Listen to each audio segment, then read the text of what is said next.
Good afternoon, colleagues. It is Monday. Press your button. October 17th, 2022. It is 3:34. I hereby call the Blight and Illegal Dumping Task Force to order. Ms. Crichton, please call the roll. Councilwoman Dockery. Here. Director Connect. Here. Erica Taylor. Here. Robert Witter. Director Ryan. Here. Director Davis. Deputy Director Davis. Melanie Neal. Here. Eldra White. Here. Telly White. Talee White. Here. Hi. You pronounce that. You can have a, hi. So how do you pronounce your name, sir? Telly. Sarah Harris. Here. Will Gibbons. Here. Councilman Canali. And Councilman Warren. Present. And Chair Logan. Present. Thank you all for being here and welcome to the second meeting of the Blight and Illegal Task Force. Before we get started, just want to announce that Mr. Cedric Young, our Chief Security Officer for this council, has agendas available up front. Please be mindful that while this is a public meeting, public comments are not currently being accepted. Only those recognized by a member of the task force will be allowed to provide comments to the task force. And our first order of business, I'd like to introduce two new members of the task force who will be representing the community members. Our first member is Mr. Derrick Jones. Please stand. Salute everybody. It's Mr. Jones. He's very involved in the community. We appreciate you for accepting and being willing to serve, sir. We also have Ms. Carlisa Shaw. She is not here right now. But we thank them both for agreeing to serve on this body. And like I said, we're very happy to have you on board. So when you all see Ms. Shaw come in, before you leave, please greet her and share your thanks as well. Is there any old business we need to discuss before starting the meeting?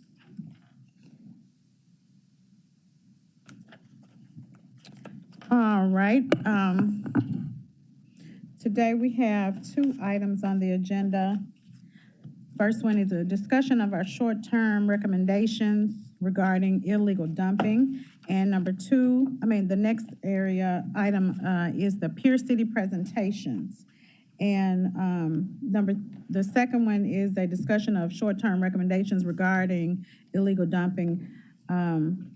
You should have a document in front of you with a list of recommendations mentioned at the last task force meeting in September. Let's pull those. Does everyone have that?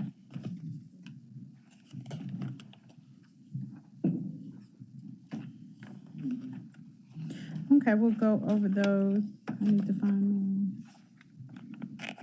Should be the second page in your packet. Can I use yours? Okay. Oh, here. All right, here you go. All right, thank you.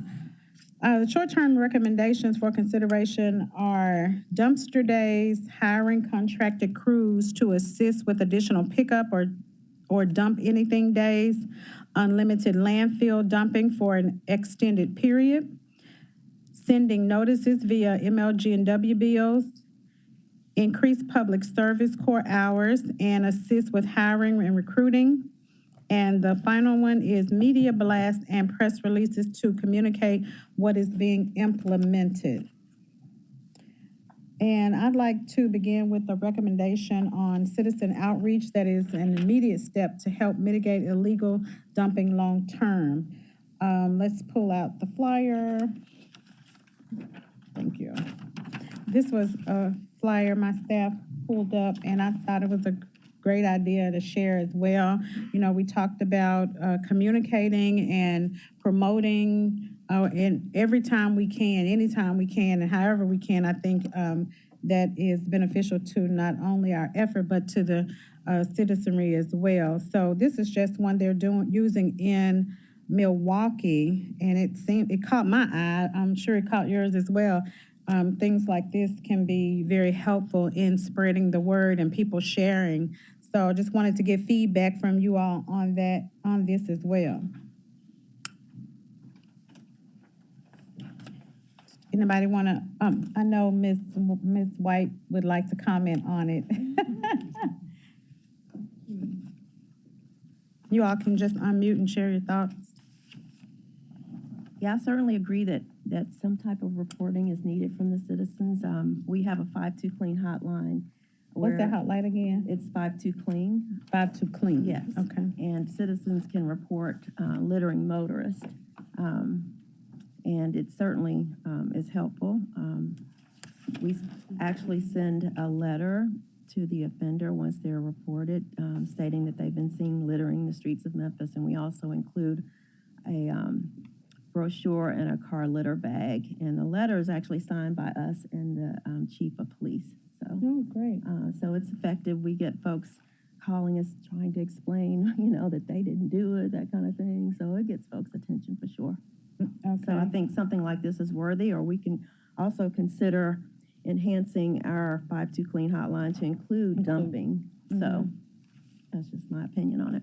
Thank you. And the thought was to, I love that idea, and when you said that, I thought about maybe combining as well, or potentially having one graphic. But the thought was to allow this to go out in the MLG&W ratepayer paper, you know, the bill. And the city affixed the graphic with the hotline number to all waste collection and other city-owned non-public safety vehicles.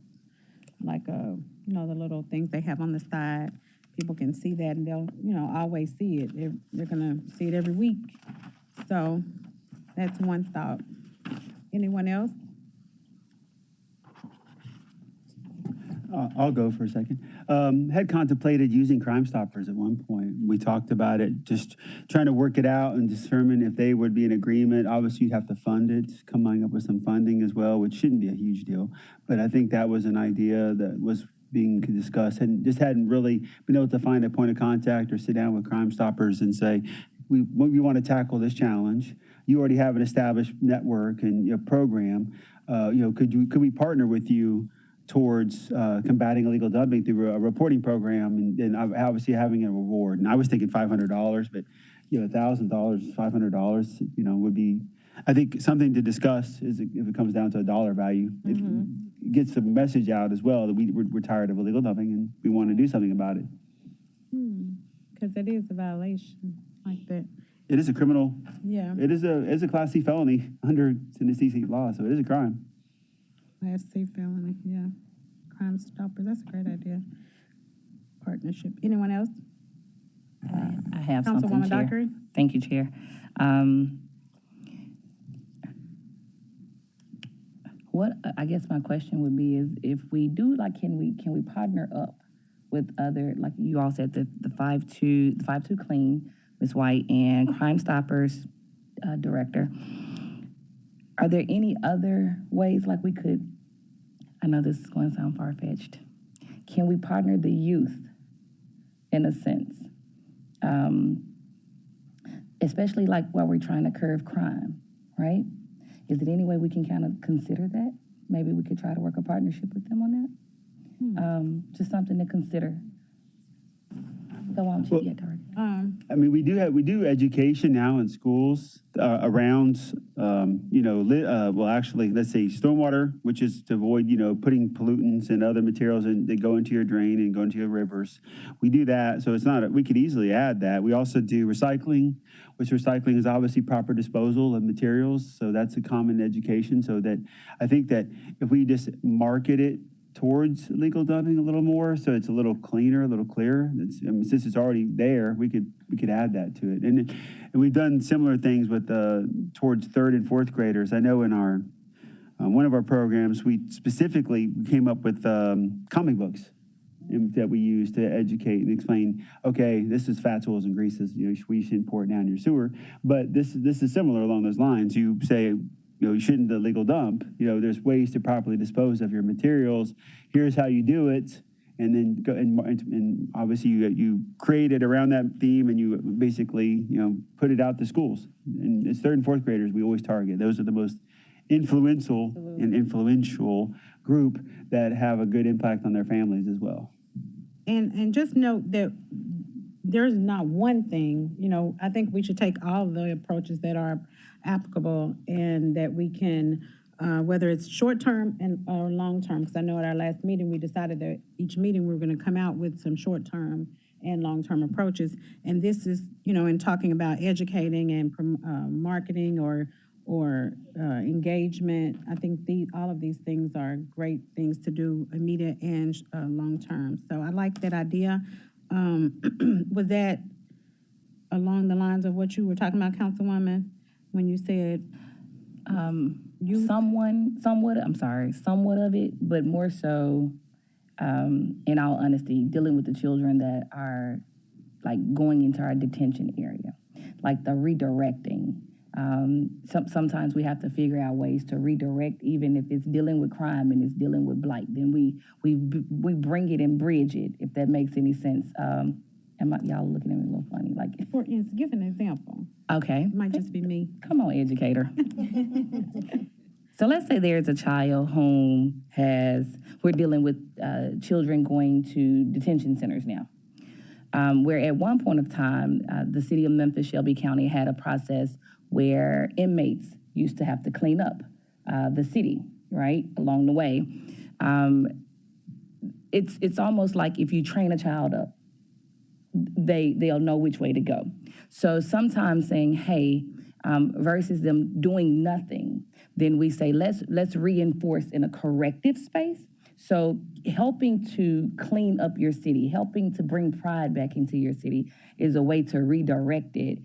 It not only becomes positive for their thinking process, but then they learn to start investing into how they think.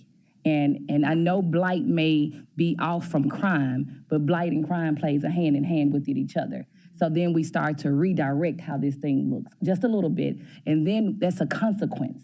Mm-hmm. Do you, and even as an adult, do you want to go and clean up a space that you didn't clean up, that you didn't cause the problem to?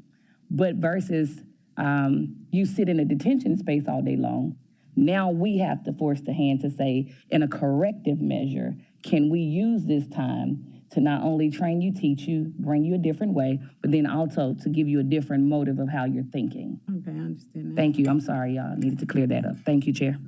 All right. Just in a corrective space for the community. No, that was yeah. Mm-hmm. Anyone else? I will echo what Director Connect said. We do provide K through 12 outreach, education and outreach to school-age children through a grant. We give money and help support education through Clean Memphis, through 9 through 12th graders, and also City Beautiful does a great job, has a great curriculum for 1st through 8th graders.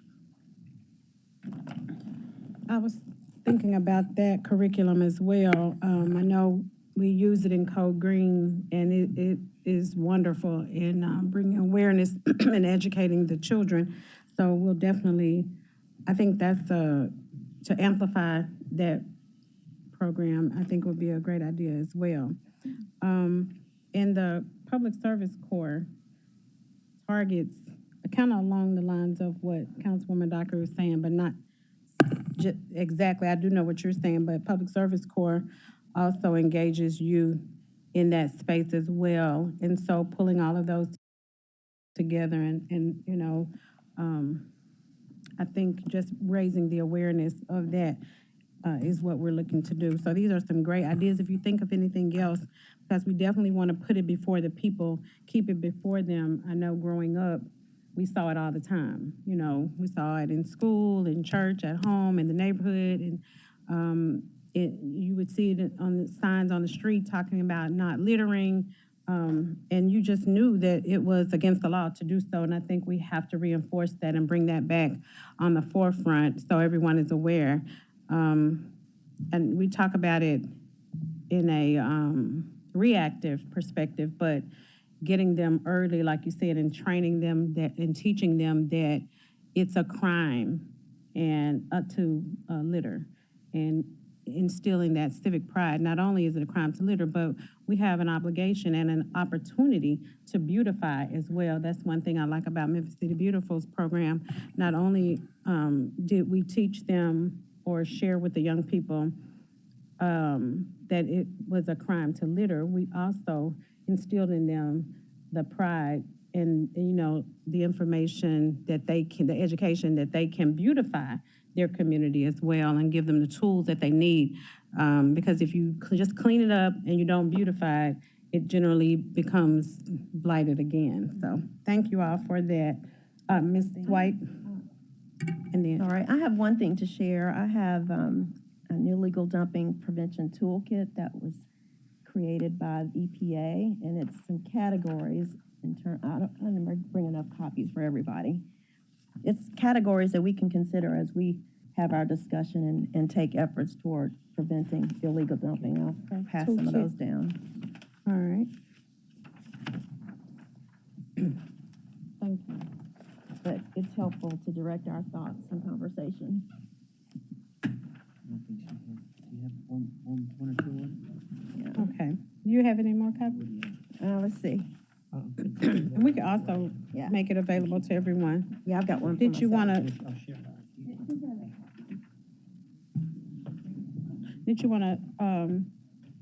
share anything about it before we move on? Well, these are just 4 areas to consider as you begin to tackle illegal dumping in your city. So, site maintenance and controls, cleanup efforts, organized paid labor and volunteer efforts, would be key in this category. Of course, we've been talking about education, outreach and involvement, whether it's the 5-2 Clean hotline or Litter League, something like that, as well as the Clean City Guide. Of course, targeted enforcement. Of course, we have our environmental enforcement team and others in that regard. And then, of course, tracking and measuring and evaluating the efforts, from tracking through GIS or anything like that we come up with. It's basically left up to us to figure out how, in these 4 categories, we can address dumping. Okay, thank you for that. We can take a look at this and expand it from here. I'll include this in the short term as well. All right, thank you for that. I did want to, I'm sorry. Vice Chair, go right ahead. I just wanted to mention that we can explore providing a message on the 311 call center. So when you call in, there's normally a number of options and you may have a little bit of a hold time. Did you know that you can report this, or did you know that this is illegal? There may be some opportunity there to reach people who are used to reporting things anyways because they're already calling into 311. So there may be some opportunity to do some education there as well. Absolutely. So anytime someone's holding, giving them information like that is a great opportunity. So if we have any other areas that people call into and they hold as it relates to city business, that could be an opportunity as well. All right. Dumpster days, we're going to go back down the list. Dumpster days, we talked about having as a short-term consideration. Wanted to get a little bit more insight on that. Increasing the number of dumpster days, having permanent locations for that potentially, if you wanted to expound on that. The director. Yes, ma'am. So this year we sponsored in each council district a dumpster day event whereby we on a Saturday from I think it was 8 to 12 most days, we had a public opportunity where we brought dumpsters out. And then the public was able to bring, the items that were non-hazardous, non-liquid, and even we set up the tires. And we targeted areas based on our input with council members. I think we had some great successes. It was, I think an opportunity that we're going to look at to try to see if we were going to have a second round. I did want to have a second round of those. We're going to look at, I think, seasonally, whether or not to do it in the spring. Because when the fall is possible, but I think we're looking at another of a series of them this coming spring. and going to each, and wanted to go to different areas. So we did ask for areas that were, that we thought would be good. And hopefully, like, I know, like in some areas, like Councilman Robinson wanted to do Hickory Hill. We did Southland Mall, had huge, that was one of our number one events, and try to maybe do one in another part of each district. So that's a very big possibility, because we partnered with Republic on that. So we would find the right partnership. And both Public Works and Solid Waste brought out personnel and equipment, and you I think several had a chance to come and visit those events and see how well they went. So, and then on the permanent front, like I said, we are moving forward with the community convenience centers. The one at Collins Yard will be, again, I expect to have it up in 30 days. I think we're closer to getting that one up and running. We have the leaf drop-off season coming close upon us, so we will be looking to utilize that facility and others to help make it convenient for citizens to drop off their bag leaves. So how feasible is it to have this as a short-term recommendation to increase the number or have set dumpster days per year or per season in terms of the cost? I know we can easily do 2 a year. I think in each district, I think we can possibly do that. Cost wasn't, most of the cost is our personnel costs. I mean, the disposal cost was, I don't remember, do you remember what it was? I don't remember exactly what it was, but it was negligible. It's less than $50,000, Right. I bet. Okay. So I mean, but obviously that's based on participation, So we have, when in some districts we had higher participation than others, but that's probably geography. We were trying to find locations that were, somewhat publicly owned, because privately owned is problematic. But we can work within the ownership, because, making sure we don't damage the facility was our biggest concern. And then obviously having illegal dumping happening on the site after we leave, we're trying to mitigate that. Because, once you pull the dumpsters, people are like, well, we dumped here. Why can't we just keep dumping here? So we need to make sure that we, continue to provide options so that citizens know that there's going to be another one coming and they can utilize it in the future. So, but I think it's well worth continuing. My intent was to continue the program. Okay. I don't know. The disposal was less than 50. Personnel costs, because it was mostly overtime, because we did work on a Saturday. I have to run the cost estimate. I bet it was probably $100,000 total personnel, but I can verify that for the next one. Okay, thank you. Councilman Warren? It seems like this is a big success as far as giving people access to actually dump things legally. And I'm wondering, is this something that you want to bring to the council to fund on a monthly basis, or a quarterly basis, as we rotate through the different areas? In my mind, this is the type of thing that is a service that people would really like to have.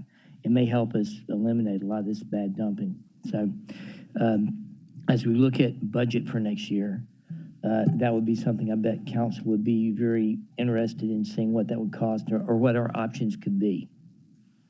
I full-heartedly believe in the convenience center idea, to your point, Councilman, that we have dedicated locations. The one in Collins Yard is the first. I want to have I'd like to have 4 total across the city, one in geographically located, and then staffing them on the Friday, Saturday, Sundays, because that's when most people would be able to take advantage of them. So we are looking at other locations. Obviously, that would be a funding request, so we can talk about budgetarily the impacts of supplying or creating or operating those facilities in partnership, obviously, with solid waste. And so I agree that would be, that's weekly. That's every week. 52 weeks a year. The dumpster days, because we can't be everywhere, was, like I said, going into different geographies quarterly, or I think twice a year, as we talked about, would be something that works as well. Sounds great. Can we add that to our,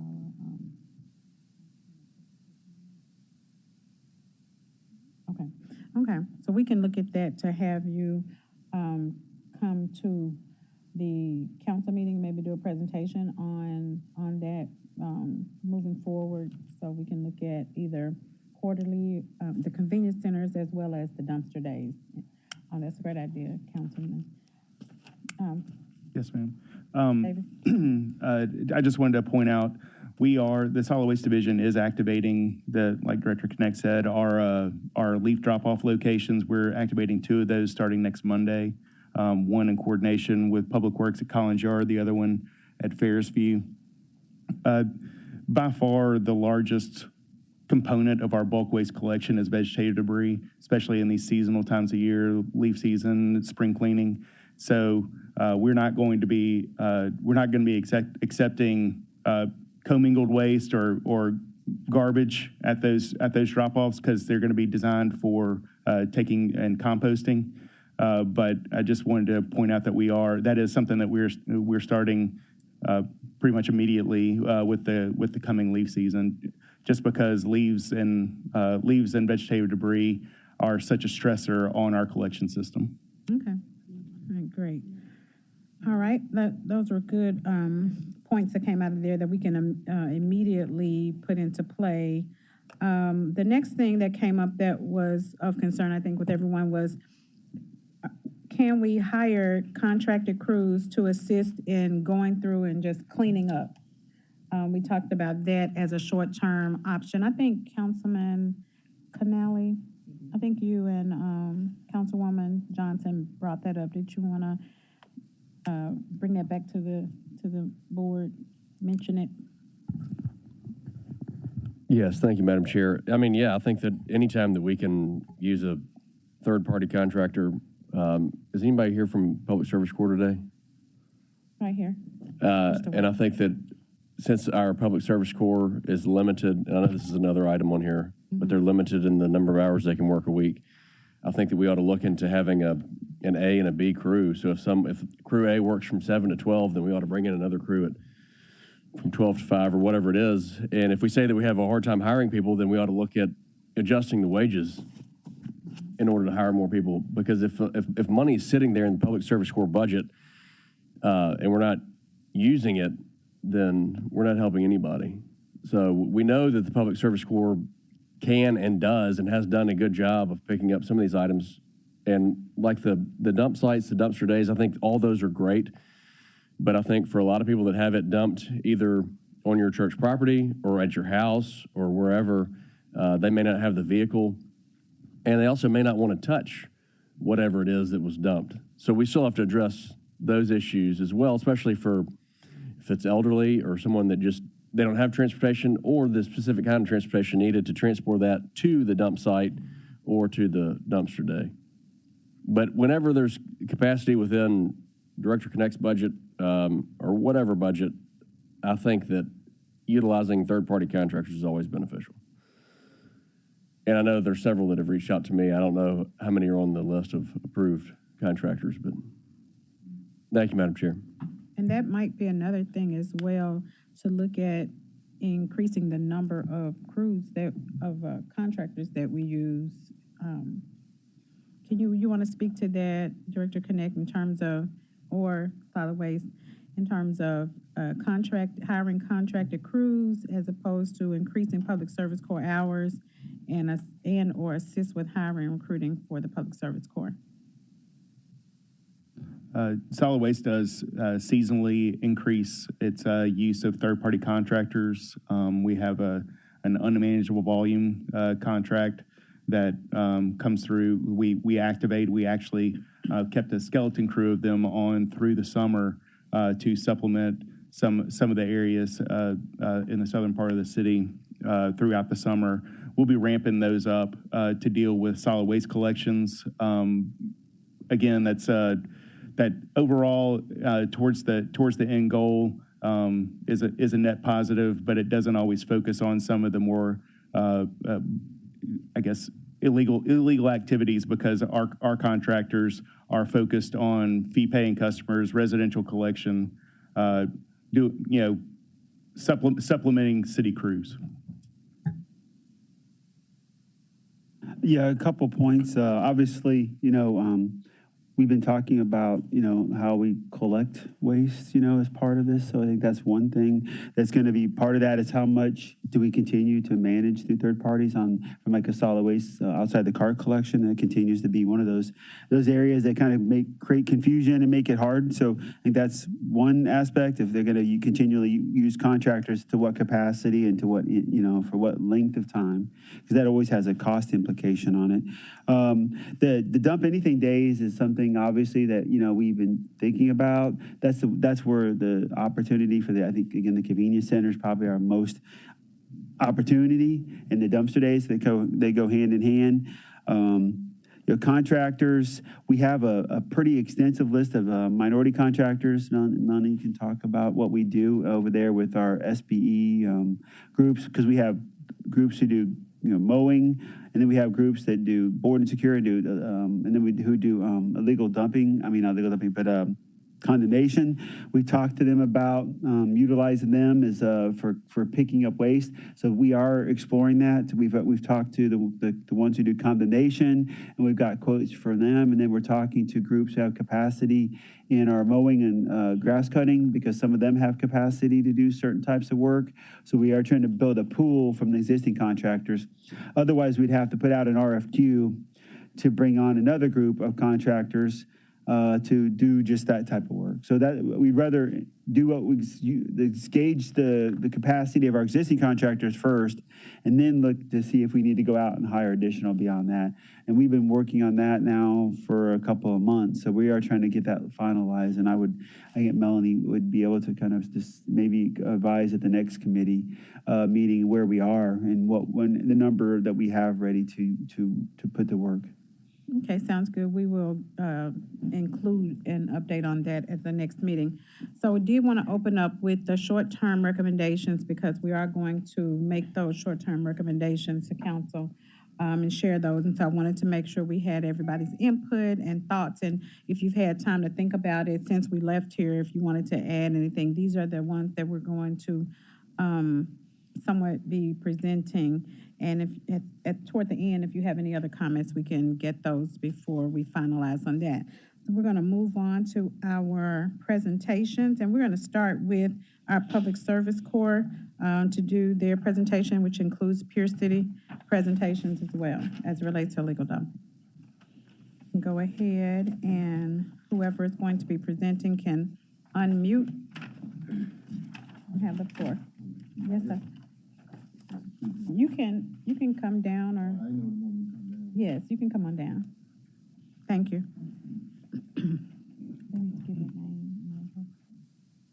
Name and position. Okay. If you could just give your name and position, that would be sufficient.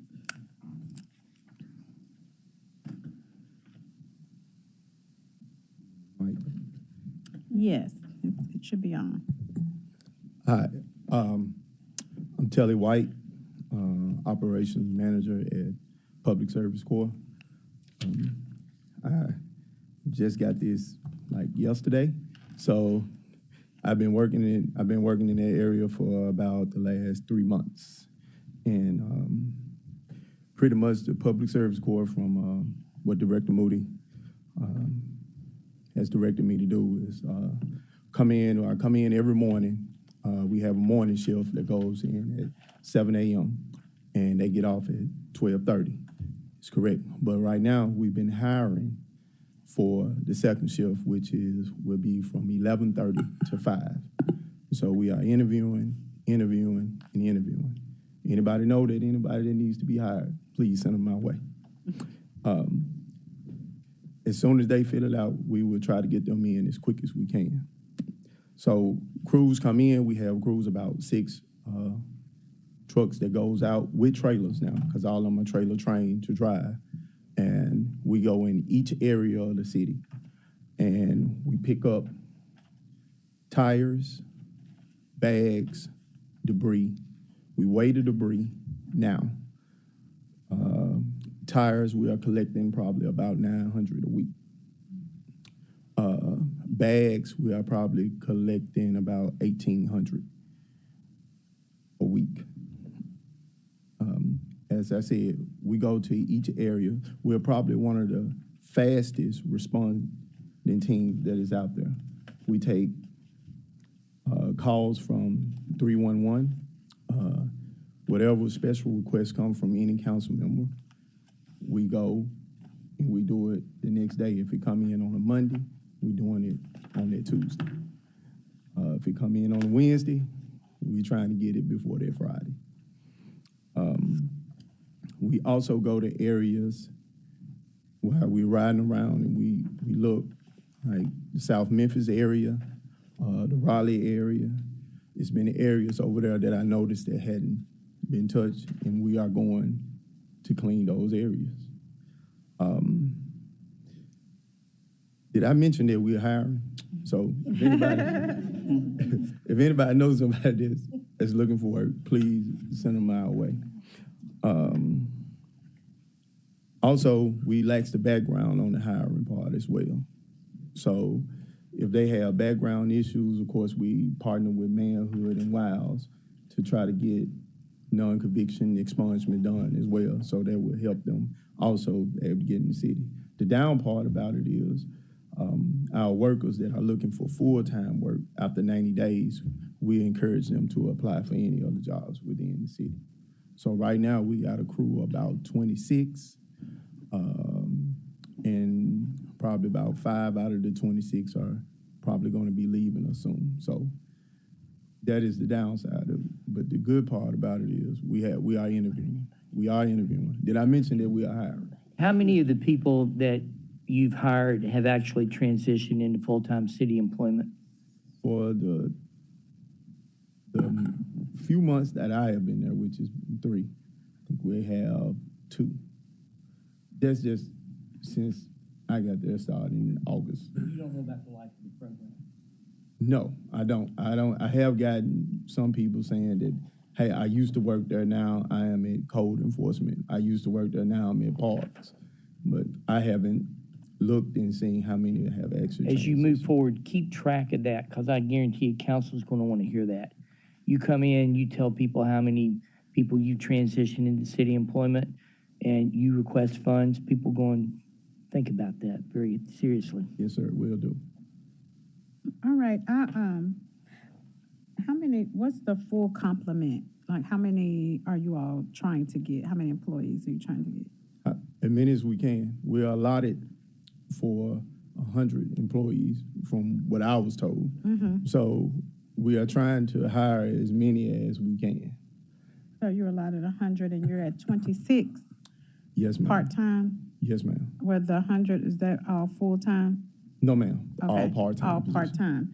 Yes, ma'am. And I noticed in your presentation, your weakness, when you were doing your SWOT, you said that as a part, can you talk about that if you would? Some of the downfalls or weaknesses or challenges that you're having, because public service court is the area that can get in there, get it done, and has flexibility. So we really want to mitigate those areas of weaknesses. So if you could kind of share about that, that would be It's helpful. part-time. Like I said, we are limited on things. So we have regular routine routes every day. But when a special request come in, that's when we go and we send it out. So if we have, we get maybe 2 or 3 special requests. So boom, we are going to go in and clean that area. Then we have to come back and do our regular routines. So, and our regular routine is each area in the city. And I always try to make sure that I hit all the areas up, not only with the streets as well. But for us being, the weakness is we got the 1 shift now. That's why I'm working now to try to make sure that we have this second shift. Okay. The second shift is the one that's going to be able to pick up the special requests, whereas the first shift, they can go on those regular routines and we can get things done. Oh, great. And so how many are you looking for a second shift? I'm trying to get at least 28 to 30. Okay. So I think I have interviewed promptly about 42. So we're just waiting on HR to get them cleared. Okay, is that it? All right, anybody got any questions for me? One thing I do want to point out is that Public Service Corps does an amazing job, for sure. As we look more into enforcement of like the people who are illegally dumping, that's one space where I think they're focused on just getting it up. And we still sometimes have a need to investigate and figure out who's doing the dumping. And Robert obviously can speak way more on how people are investigating that. But, you know, before it's collected, look through the pile, see if they can find mail or other things that will identify who actually dumped here so that we can create a culture shift in the behavior of people illegally dumping. So I just want to put that out there. Sometimes in order for us to create culture change, we may have to let the process do a little bit first. But still, I know we've got to get it up. Well, we usually wait until it's spray painted green. Yes, we spray Usually, paint those yeah. green so that they know they're ready. Yeah, if it's red, we kind It's a of great stay point. back off of it. And I'll add that, you know, obviously Officer Witter's here and Officer Sullivan's there. So they are actively involved because we work so closely together with grounds and Public Service Corps. So I think it's great that we do those kind of partnerships because if we don't want, you know, we'd love that they clean it up, but we also, if we have repetitive locations that are just a constant location, obviously we don't want to keep wasting time on the same location over and over ago. So that's part of the partnership is to investigate and try to identify those responsible to help, you know, ideally prosecute. So that would be the preference long-term, you know. So the partnership now is that you all flag it, you look through it and get your research out, information, and you paint it red? Green when it's ready to be Once collected. you've done all of that, you do it, you paint it red, green, and that's how you know to go get it? Yes, that's how we Okay, know to go. yeah, that's great. If it's How red, long we does that kinda stay normally off take? of it. How long does that red to green process take? I'm gonna let one of our actual officers talk to that. Okay. On initial inspection, we get our, on our GIS or a phone call or email, we go out and we inspect it. Find the rules of engagement as far as evidence that we find. Once the evidence is gathered, we'll take pictures of it, document the scene, and then spray paint it red. Then that gives the owner of the property 7 days, and we go back out on the 8th day. And then once we go back out and re-inspect it, if it's still there, it gets spray painted green, and that's his cue or whoever's cue to then go to the next step. Councilman. Thank you, Madam Chair. Director, do you know how many people we have prosecuted from our hotspot areas where we have cameras from video footage where we've been able to catch the perpetrator? No, I mean, have we had any success with video footage and being able to prosecute? Yes, I just don't know the number. I'm supposed to bring it to the city council for the next update on illegal dumping. So I know the staff is working on that, but we have had success historically with that. It is something that, again, you know, I've talked to Chief Davis.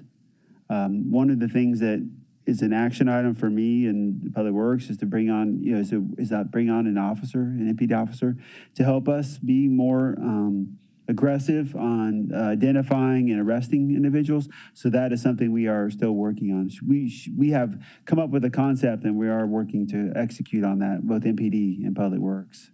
Okay. You're going to be presenting that at the next. We're talking about the success in going through in court and the prosecuting side.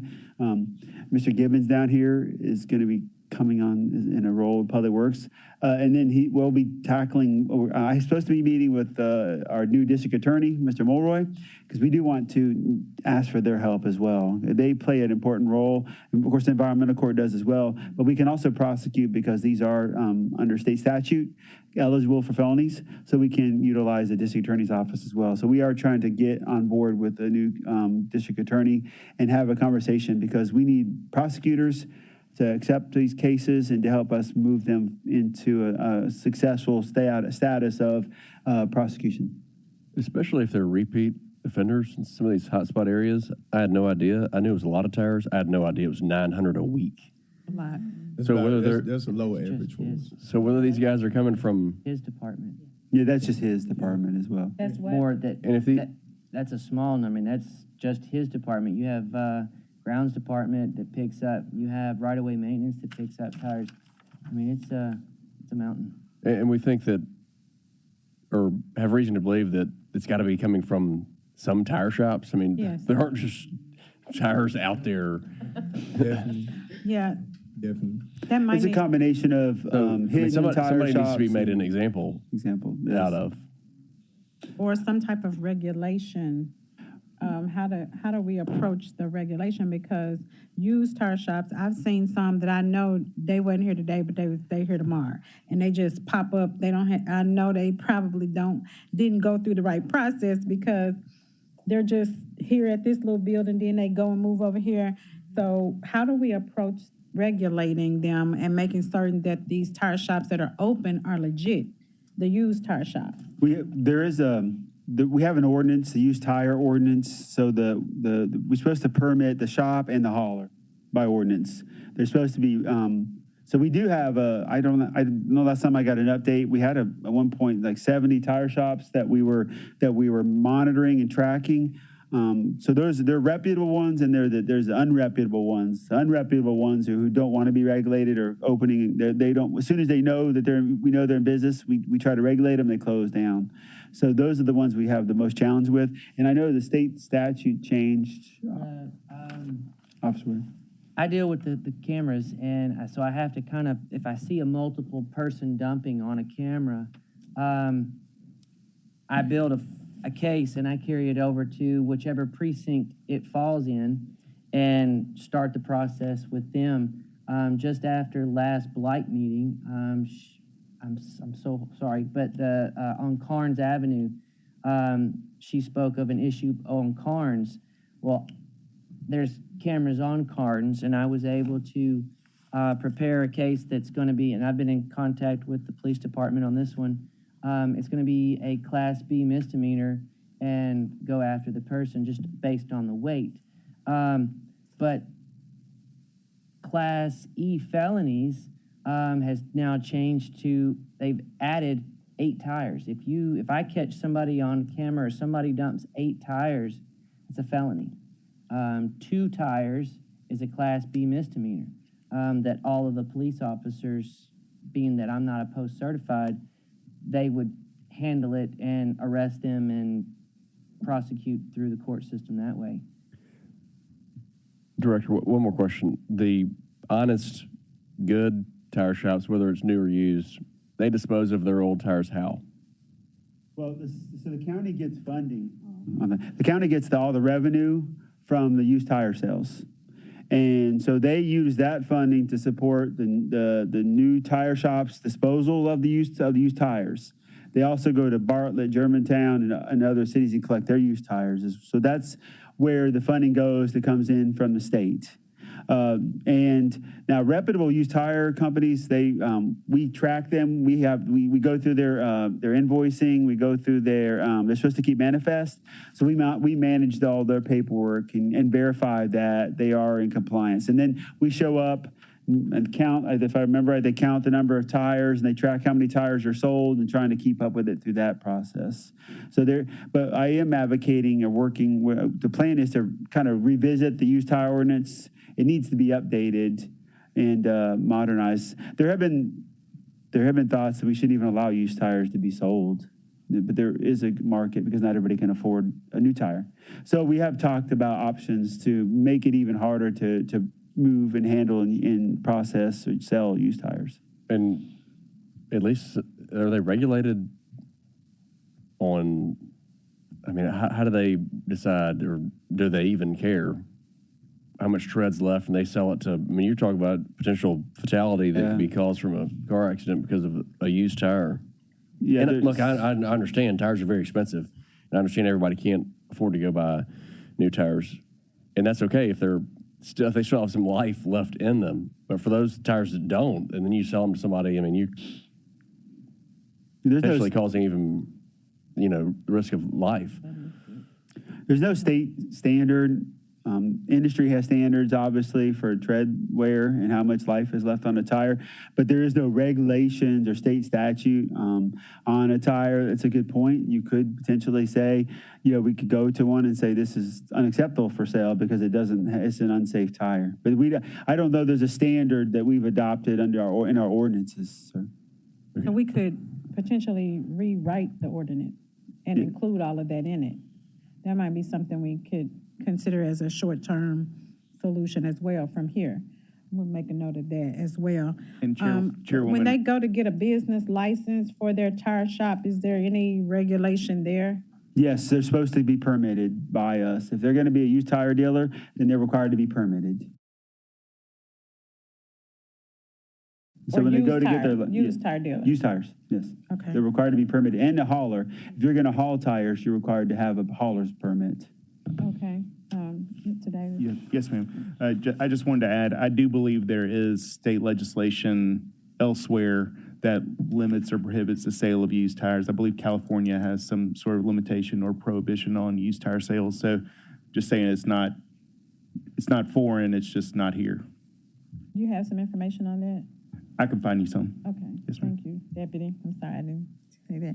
Okay, that's great information. Anyone else as we finalize? Miss Erica, did you have anything to add from the officer? No, Mr. Woodard. He covered Right everything. on. Okay, great. All right. Did you have any other information to share? Thank you for that overview. We hiring. So if y'all know anybody that needs to work part-time, we hiring. $15.50, sir. $15.50 Yes. part-time, Part-time. Okay. $15.50 as a crew member. If they got 28 driving hours license, they'll move up to 19. hours per week.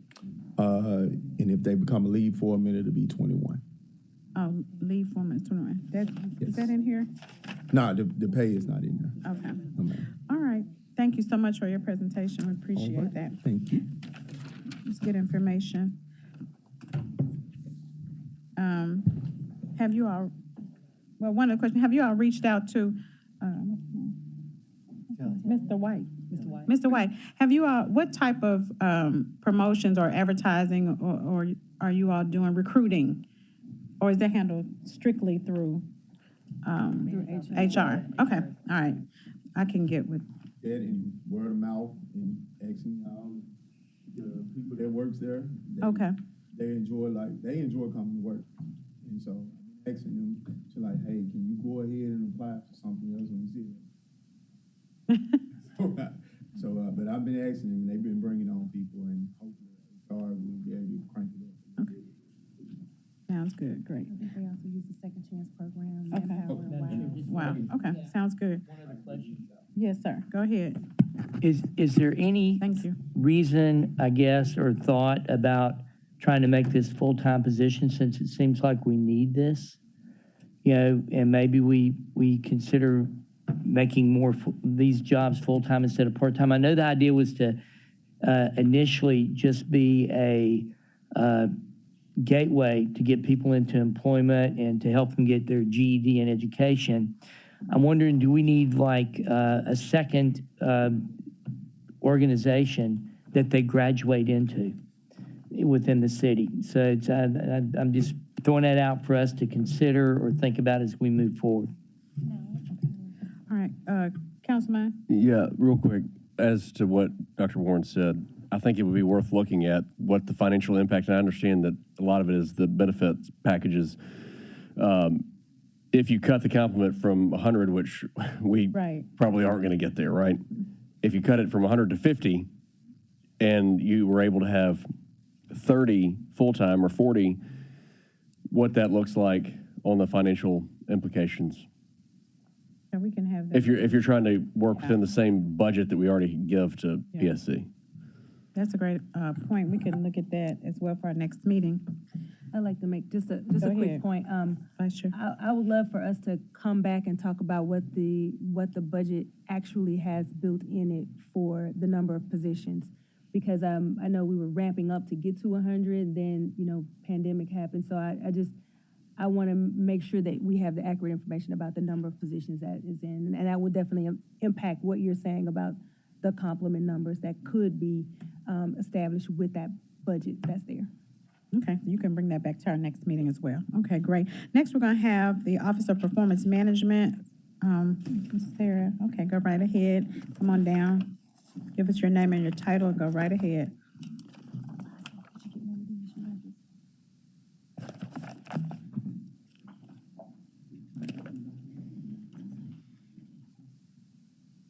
Oh, great. I need that. Yeah, one. Good afternoon. Sarah Harris, Director of the Office of Performance Management.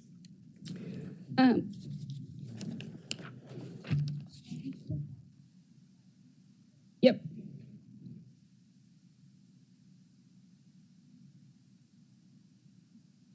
Do I need to pull the presentation up on this? Okay.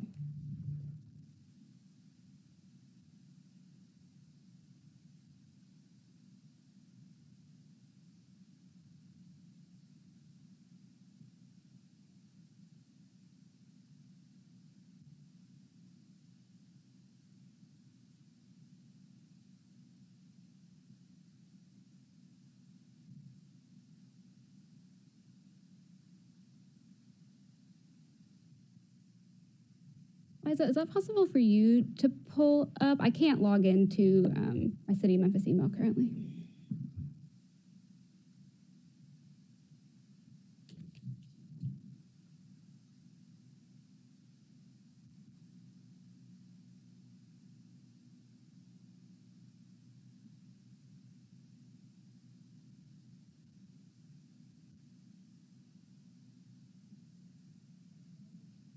Okay, perfect.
No, it doesn't. You want me to start? Okay. We're going to start first with some Pier City information, and then we'll go into some data that the City of Memphis currently has on code enforcement, because I know that question came up a lot at the last meeting. What do we currently have? What do we currently track? But first, looking at the first slide on Pier Cities, both from Louisiana. New Orleans started a Blight stat program, and between the years 2010 and 2015, they were able to eliminate 15,000 blighted units. They did that through two different methods. They partnered with their Office of Performance and Accountability, which is my counterpart in New Orleans.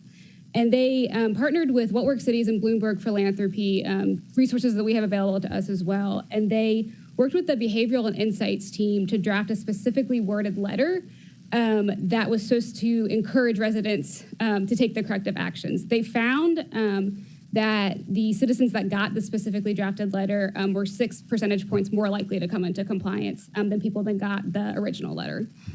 So that's just a small change that helped make an impact there. The bigger thing they did was called Decision Support Scorecard. So when a subderelict structure goes to court, it's either, and the owner refuses to come into compliance for whatever reason, it can be condemned or sold at auction.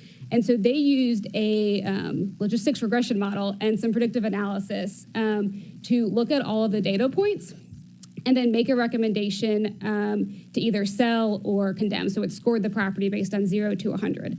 So this allowed, instead of the director making the sole decision, this allowed supervisors to look at all the data points and recommend a decision to that director. So it doesn't eliminate the human interaction, it just helps provide a more efficient way to use technology and data analytics to help make that decision. And so I don't know if that's necessarily our pain point here, but it's just a good example of how data and technology help speed up that process. The second example I want to talk about is from Baton Rouge, and this centers on citizen education and Director Connect. We've talked about this with Innovate Memphis before. They actually, to help kind of communicate with the citizens what the city was doing, they put signposts on the hell strip in front of properties they were working on that had a QR code that citizens could scan, and it would bring them to a landing page that detailed what the city was doing about that property. So whether they'd issued a violation, whether they were in court, and what that court date was. And that just helps sort of indirectly communicate with the citizens, the neighborhoods, the neighborhood groups in that area to let them know, hey, we're doing something about it, here's what we're doing. So those are just two examples I wanted to highlight from New Orleans and Baton Rouge. The next slides, the next several slides, are going to go over some data. And there's two pieces of this. One is a code enforcement analysis dashboard that Director Connect, Melanie, Director Juliatis, and I have all worked on to help kind of break out and explain what's behind all of these big numbers in code enforcement. This just includes code enforcement. This is not illegal dumping, just to clarify. The second piece we'll talk about is what's publicly available to the citizens of Memphis via the Memphis Data Hub. First, we're going to start with the first slide, which is active code enforcement requests. And so this is just a brief glance of how we did last month and what's currently waiting that pending initial inspection this month. So the chart on the upper left looks at how many were reported in September and then how many were closed. And then that table tells us how quickly we made that initial response. And so the goal for code enforcement is 5 days. You can see for residential, it was just over 2.5 days, and commercial was just at 5 days. Down below, we can see what is currently open and kind of waiting that pending initial inspection. That's 323. And then from there, we can see how long those have been waiting for that first touch point. And so obviously the goal is 0 to 5 days. We want the bulk of those to be in that first column. We can go to the next slide. All right, we're gonna start at the top and work down. So this is a high-level glance of when you say we have 10,047 active requests, what makes up that? And so this is, the goal of this tree map is to look at the majority. So don't try to add up all the numbers. They don't all add up to 10,047. We're just looking at what makes up the bulk of these requests. And so if we start on the far right, we can see that 323 number. That's that pending initial inspection number. That request has been opened, and a City of Memphis code enforcement inspector has not gone out to that property yet. If we go back to the far left, this is the total in court. So you can see there's just over 900 in court. And then if we follow that down, we can see that it splits between NPA, the Neighborhood Preservation Act, and then the environmental court. If we go down one more level, we can see that 300 of the court cases have already had one hearing, at least one hearing, and the case has been continued. Now we'll go to that middle number, the 8,600 number, and those are what's called in progress. So that means that the code enforcement inspector has made that initial touch, at least one, and it's working through the system. So the first big bucket under that, we have the violation NS, and that stands for violation non-structural. So those are things like junky yards, vehicle violations, overgrown weeds. We see there's just over 6,200 of those currently in the system. And then if we go down a level, we can see that just under 5,500 have been issued a violation order. So the inspector found them to be in violation, and they have 7, 14 days, depending on the violation type, to come into compliance. That 376 no progress means that they've had a follow-up and the owner has made no progress. Going over to that 2,059 number, that's violation structural. So these are sub-derelict structures. That last layer, the fourth layer, is the rehab track. And so those houses, the City of Memphis is currently working with the owners to come into compliance on that structure. And so you can see there's various categories there, from hearing missed, hearing held, again, no progress by the owner. And then that last remaining number, 266, those are the ones that have been issued the condemnation order. So for whatever reason, they were not able to come into compliance, and they are waiting to be demolished. And then, so of these numbers, we're going to look at some more details, what request types make up, how long they've been open, and what stage they're in. So again, we're looking at this 8,600 number in progress. We can see the top 5 request types that make up those. And again, those are junky yards, sub-derelict structures, vehicle violations, and weeds occupied the property. Code miscellaneous means there is more than one violation on the property. We flip to the next slide. We can see, again, the bulk of those violation non-structural, like something like 80 or 90% had that violation order issued, and they're waiting for the owner to come into compliance. Down below, violation structural, there's a lot more, I guess, statuses there, stages there, just due to the nature of it being a house. And then finally, for in progress, if we go to the next slide, we can see the age. So for violation non-structural, the bulk of those were open this year. However, for the violation structural, those are a little bit more complex. Those range going back to 2018. Moving on to the courts, we can see that MPA predominantly handles sub-derelict structures. The court's a little more diverse. There's some junky yards, vehicle violations, and weeds in the court system as well.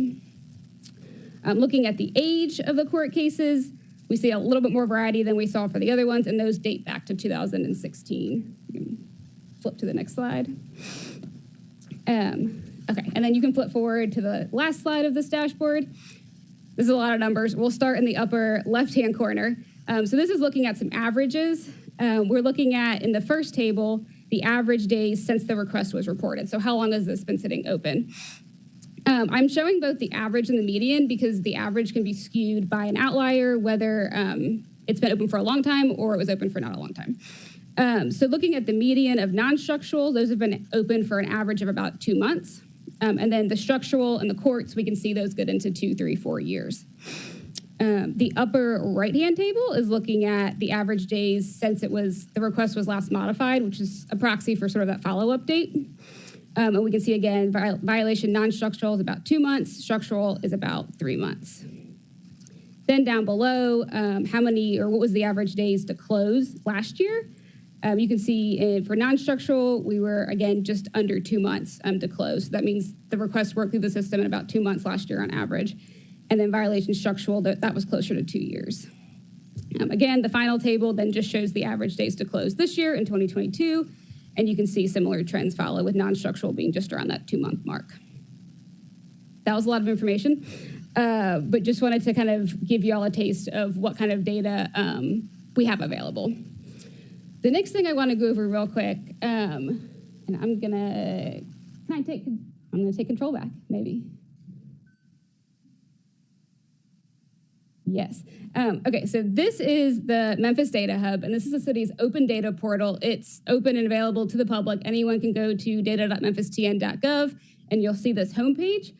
We launched this at the end of 2019. And there's a few different things available to the citizens here. The first one I want to highlight is this Open 311. And this is a mapping tool. And if citizens here, we can look at different date ranges. So I'm going to change this to pending litigation. And then I'm going to go up here to the date range. And I'm going to go back. And just to make sure I get all the ones that are open, I'm going to go back to 2010. And then here, I'm going to go up to map options, and we can change it to different boundaries. So all the city council districts are on here, the super districts. And then we also have different community neighborhood boundaries, and these were given to us by the community neighborhoods themselves. So if I'm from Klondike Smoky City, I can go here, and I can see all of those requests that are pending litigation in my neighborhood boundaries. And if I click on one, I can see this one's due in court on Thursday. You're also able to export the selected data, and it'll spit out an Excel sheet. And so this just allows the different neighborhood groups to kind of see what's going on in a pretty quick way. And before COVID hit, we were going to different neighborhood meetings and showing them this tool. The last thing that I'll go through is just this performance dashboard. And this is sort of it is a report card for the city, all the different divisions and our KPIs and goals. Code enforcement has 2 tiles. You can see we're measuring the current number of active violations. And if I click on it, I can see more information. You can see trend lines and different data visualizations as they load. The other thing we added at the request of both Melanie with code enforcement and the neighborhood groups was this glossary. And so this just tries to explain what code enforcement does, the process, and then there's a glossary of all these acronyms that they may find on the map. So that concludes the presentation today. I'm happy to take any questions or go through anything in more detail. Thank you for your presentation. It's great information. Dr. Warren, Councilman Warren. We've been getting some letters about people who are trying to, I guess, grow weeds so they can get butterflies. Yeah, I think, nationally, the monarchs have been, they're decimated because there's no more milk thistle, which used to be where a weed that would grow. And there are actually people who are in their yards trying to grow these things. And I guess the question is, how do you allow them to do that with our current weed ordinance? And because it seems to me like there's got to be a win-win some way that we can do this, both of these things. If that makes sense. Have you heard, I mean, you're smiling like you've heard this, right? No, I'm laughing because I live in Cooper Young, so I know what you're talking about. But Okay. I'll defer to Director Connect for that question.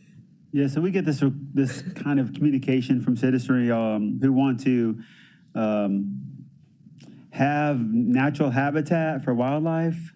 It's very difficult to, because we don't have staff who are quite that experts in that area. So we are trying to make allowances. That we were creating a registry for citizens who wanted to declare an intentional purpose for vegetative growth that encouraged wildlife. But we're tasked with where we can allow it because we still have safety concerns, sidewalks, line of sight. So you have to be able to make a turn safely. So there were going to be limitations on it. So that's what we were trying to work through.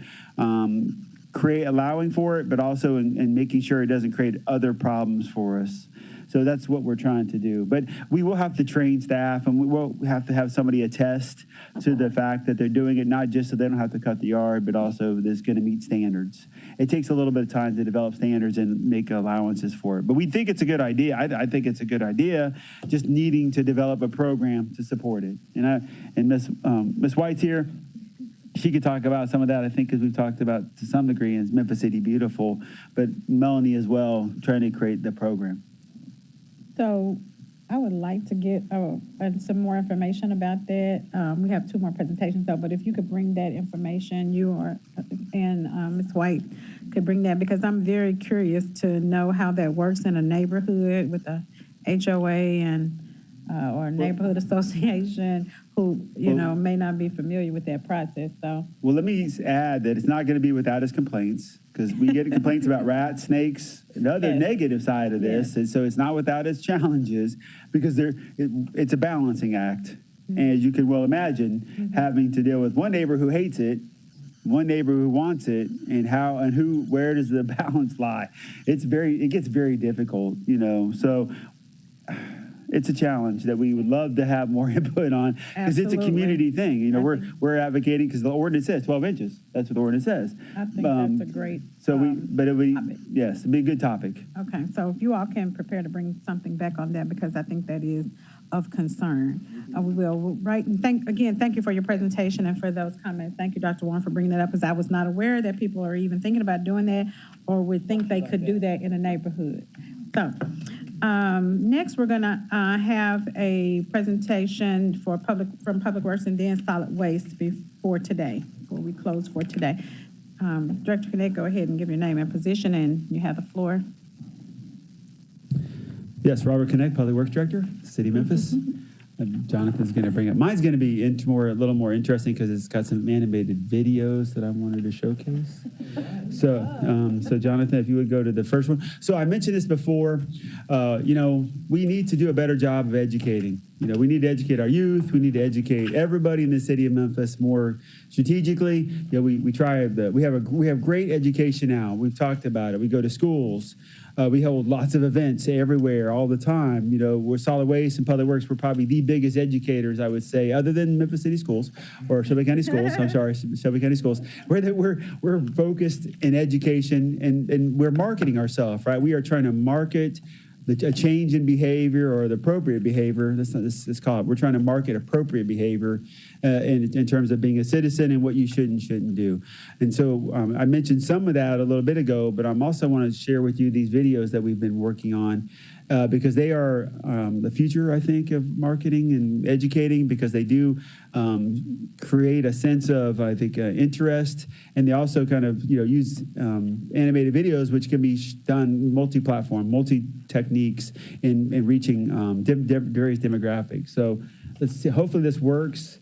Hopefully the quality is okay, but go ahead and see if Donna, is it going to work? Please let it work.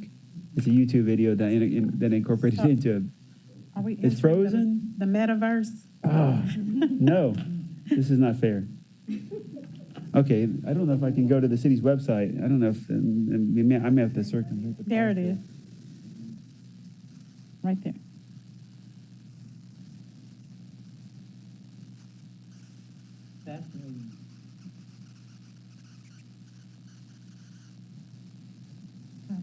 Hey, Jonathan, if we can go to the city's website, maybe let me see if I can pull it up there.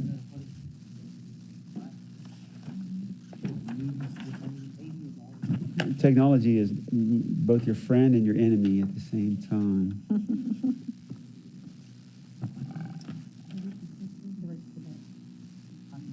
Yes, sir. Oh, go to the last link in my video, in my thing, and click that link and see if it takes you to it. It's a hyperlink to the city's website, I believe. Click that one. Oh, that's YouTube. It may take you to the city. Here we go. Okay, so let's try the first one. Proper storage of a vehicle.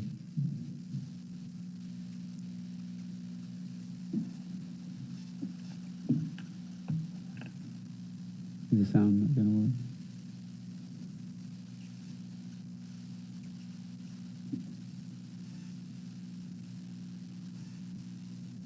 Of course. So. Okay. All right. You may have to.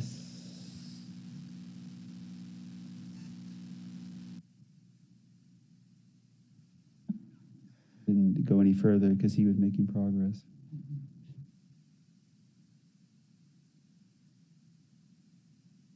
Made the videos. TJ's Animated Workshop. He's a local individual who came to us and showed us what he can do, and we were like, yes, please. It's very cost effective. If you just go to YouTube and search Blight Busters. Yeah, let me try that. Well, it was working the YouTube. Let me see if YouTube. That's right. Thank you. Now, obviously, everything's on YouTube that we try. if you all need a little time to find it, we can go to solid waste. Up to you, Chair. I apologize. I thought it was going to work a lot more seamlessly. Blight Busters. Yeah, Blight Busters.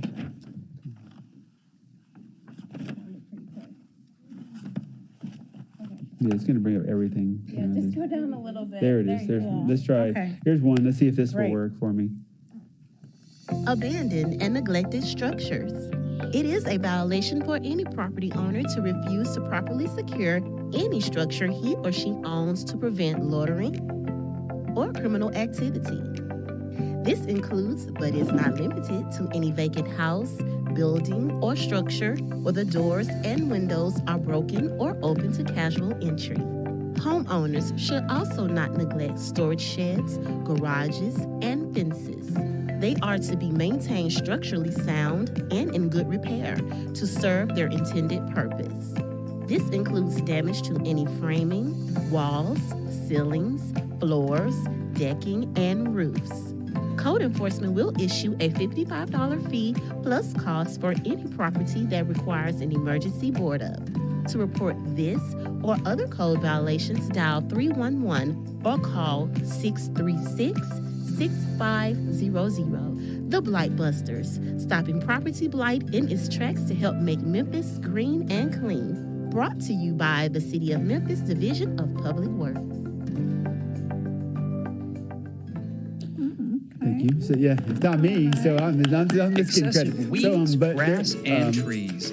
It is a code violation to allow there weeds are a and number grass of to grow these. This 12 is the one inches or about high higher, grass. and code So we're going enforcement will through issue and a bringing on $50 different fee to versions the of property this. owner if the violation is not corrected. Solution? And so we also have them in Spanish. As I mentioned before, we've created a series of them in Spanish because we have a very large Hispanic community in Memphis. So I have a member of my staff who's been doing the voiceovers in Spanish. Valentina is doing that. And so we are putting those out here and pushing them out. And we've also been targeting Spanish media directly, Hispanic media as well. So wanted to showcase this specific kind of new thing that we're trying to do for marketing and education. You wanted to know how different avenues, different techniques, and this is, I think, is one of the ones I'm very excited about. And this is new, and we're going to continue to add these videos as we work through and together with this our individual who we're contracting with for that. So great stuff. I think is exciting, and again, multi-platform, multi-opportunity. Absolutely. Okay, great. So that's good to hear. We can definitely use that in the education and marketing effort. Councilwoman Dockery.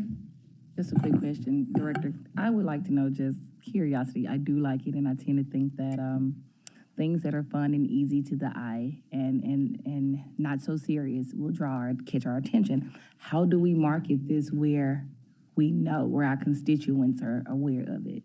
How will you market this?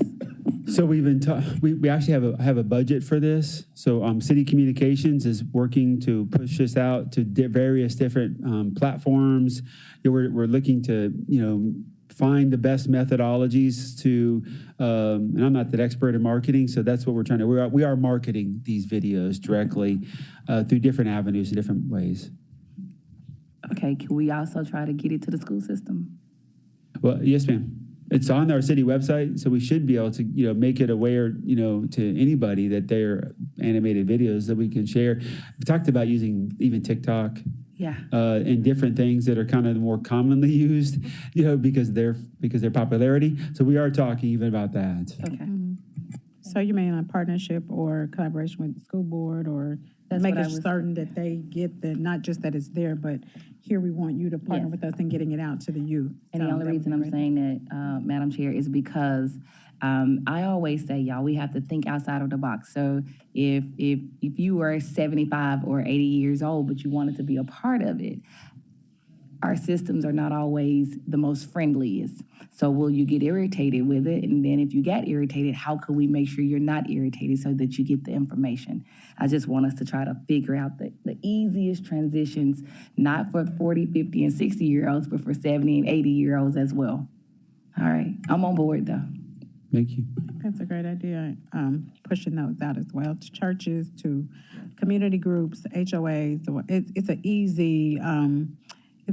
easy thing to share, medium to share. And so I think that'll go a long way. And we'll include that in our short terms to get out with the 5-2, is it 5-2 clean? Yeah, 5-2 clean, and that whole process with And the Blight Busters is one of our new marketing thing where we're trying to, make it, serious, but also, informational, not so aggressive. Sounds good. Good job. Thank you so much. That's great. Anybody else have anything before we move on? And most of the conversation has been about educating and promoting and getting the word out on things that we do have as we create new things and, out of the box things. So these are tools that we do have that we may not have even known about. So we appreciate that. And for our last and final presentation, we're going to ask Solid Waste to come forth. Thank you, Deputy Davis. Just give us your name and title.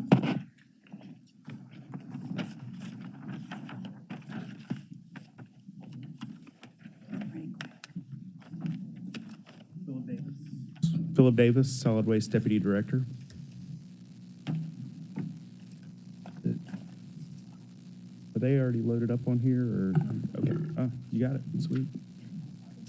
I don't have any cartoons today. Sorry. But just a few slides about solid waste and how we're attacking the, supporting the attack on vacant lots and abandoned structures. Our current role, just to set the stage, our current role is in dealing with blight and in particular vacant lots and abandoned structures is we've implemented bi-monthly collection, bulk weight collection, and we also enforce the solid waste ordinances. Next slide. So in 2019, we implemented the bi-monthly bulk waste collection schedule. We also launched the Memphis Curbside collection app, which is available on Apple, iPhone, and Android. It allows you to interact with the city's collection schedule, know when your bulk waste collection is scheduled to occur. There's also some games to allow you to do like a waste wizard that allows you to type in different types of waste. When it's collected, is it recyclable? Is this a bulk waste? Is this something that's a household hazardous waste and should be taken over to the Shelby County Household Hazardous Waste Facility? We also moved away in 2019 from the 21-day service level agreement. That was, we believed, contributing to some of this blight, especially at abandoned lots and vacant structures. We were seeing neighbors that were getting frustrated with the length of time between collection, the intermittent collection, and so they were stacking stuff, say, at a nearby vacant lot or in front of a house that nobody lived in because they didn't want it in front of their house. They didn't know when we were coming, so we moved to the bi-monthly bulk waste collection to combat that. And just to set the stage also, waste should be collected for solid waste collection at the curb in the right-of-way by a fee-paying residential customer on their assigned collection week. So when that doesn't happen, we enforce our solid waste ordinances. And here's some snippets of the solid waste ordinances, of some solid waste ordinances applicable to this type of blight. 95634A, if property owner does not pay solid waste fees, the property owner is responsible for the removal. So if that's a vacant lot, if that is somebody that does not have utilities, those lots are the responsibility of the property owner. 95634B, if it's not removed, the city will tag it, allow 5 days for removal. Failing to remove it within that 5 days will result in billing the property owner. The city will remove it and bill the property owner for the cost of removal. Now, our criteria used for identifying those violations to be tagged, we don't drive, contrary to what a lot of people believe, we don't drive every street of the city every week. The city is routed for residential fee-paying customers, some small commercial, but generally residential customers' homes are routed, and those are the routes that solid waste drives. So it must be on a routed residential collection route. And then if the waste is presented at the curb as if it's to be serviced by the solid waste division, then that's when we will tag it. We don't go up onto private property. We don't go into people's backyards. It's when someone has overtly placed it at the curb for collection as if it's to be collected by the solid waste division, that's when we note, hey, this is a fee-paying customer presented in violation of the ordinance. We're going to place this yellow tag on the pile, allow 5 days. If it's not removed, we'll come back, remove it, and invoice the customer. So we did do some review of peer cities. The next slide. I couldn't find any examples of solid waste collection programs spearheading these issues. Now, solid waste programs definitely support these activities in other cities, but typically solid waste activities are utilities. They are services provided to those that pay the solid waste fee. Violations are primarily handled by either local code or zoning enforcement sections of their respective jurisdictions. So, effective policies. So, enforcement of the ordinances. That is something that's consistent throughout everything all the research that I've done, is that if you are stringently enforcing your ordinances, you see behavior curbed. It does create behavior change. Convenience centers to supplement the needs of solid waste customers. Convenience centers are utilized throughout the country as an opportunity for stuff not to be placed at the curb, not to become blight, in order to assist customers. When convenience centers aren't able to be sited permanently, you do see special events that are coordinated periodically throughout the year. We also see an increase in communication, education, and outreach. These are some of the things we talked about earlier that we see that we can implement immediately. More information about the Curbside mobile app, more information about the Waste Wizard, online posting of options for reuse and disposal. That was something that was common in a lot of different communities. Websites municipal websites that showed, hey, here's a place where you can donate that couch. Here's a place that you can take this household hazardous waste. So a lot of that. Also mentioned earlier, the leaf drop-off locations. That's something we do seasonally. We've got a couple of those opening in the coming week to relax the stress of vegetative debris coming at the curb this time of year. And also an increased effort behind our tagging and enforcement. Awesome. Okay. Thank you for that information. Also, did you want to mention that? Philip Sure. already, Deputy Director Davis mentioned the Nowhere to Throw game. If we had time, we could pull it up on the city's website so you all can see what it looks like. It is really a cool tool for anyone to understand where items should go. Should it go in recycle? Is it a bulk item? Is it a non-hazardous, a household hazardous waste? Or, all of those different categories are on there. If you go to the City of Memphis, memphistn.gov, and then go under solid waste, and okay, yes. And you see where it says the Waste Wizard, go back up a little bit. Is that you, Philip, or is that? Go to the game. You see the game? The little joystick? Yeah, yes. that's it. Yeah.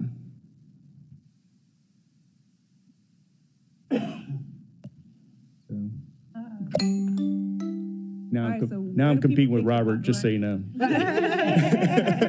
and this has been around a long time. This isn't brand new. See, you never knew until now. Where do you think the bottle goes? In the recycle. In the recycle can. Okay, drag it. Okay. Oh, okay. All right, so Bricks. that's bricks. Okay. Where do you think that goes? Just bricks will go in. You can't answer, Robert. Y'all don't collect bricks? Oh, okay. No collection? Is it? Okay. Wow. Recycle. Oh, garbage. Garbage. Straws are not recyclable. Show them when they're plastic. Show them when they get one wrong. You see Okay. what happens. Garbage. Paper towel. Well, that's right. Plastic cup. Recycling. Recycling. And then, yeah. First we'll see it. Yeah, put it in recycling. I thought it was garbage. Nope. Yeah. Now, shortly, hopefully, we have our food waste and organics program launched, and it will be in a composting. Oh, good. But for the time being, it's garbage. That's great. I never knew we had that. And see, in our efforts to increase prevention and focus on prevention and changing behavior, I think all of these things that we've seen today are great for children and getting it into the schools and getting it into our daycares and preschools. And so getting it into the community will change potentially change the behavior, because we can begin to teach and train their children, and they're going to grow up to be adults. And so we won't have to look at so much intervention. And I really appreciate that, the presentations today, and the effort that you all put into it. And we'll compile all of this information and get it back out to you all. The short-term things that we're going to put in place, we will present them to council. And the things that came from short-term today, we'll include them. And then next month, we're going to be meeting on the 17th. The presentation will be from the Blight Authority, and we'll be discussing personnel policies of the divisions, because I know we're all looking for workers and staffing. And so we'll kind of drill down into those areas next time. But we really appreciate it, and it was great to see some things that are being done across the country and in other cities that we can implement here potentially. So give yourselves a hand. And we're going to close out with Councilman Canale's point or question. Thank you, Madam Chair. Director Ryan, is 311's website capable of accepting, and I know that I'd met with you and Deputy Director Davis, accepting payments? 311 is not, but we do have a portal in city government where we accept payments for a variety of things. So it is possible for us to set up something to receive payments for things. So obviously for construction demo, we would have, want everyone to rent a private dumpster or what's it called, from Bagster, from Home Depot or something like that.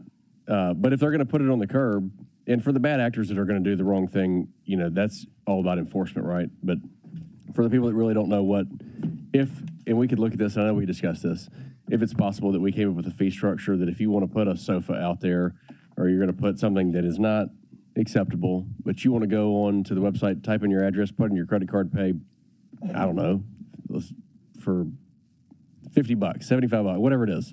And then it reports it to solid waste or through Public Works and says, we'll give you 2 to 3 days to pick it up. Place it out there on this day and it'll be gone by X.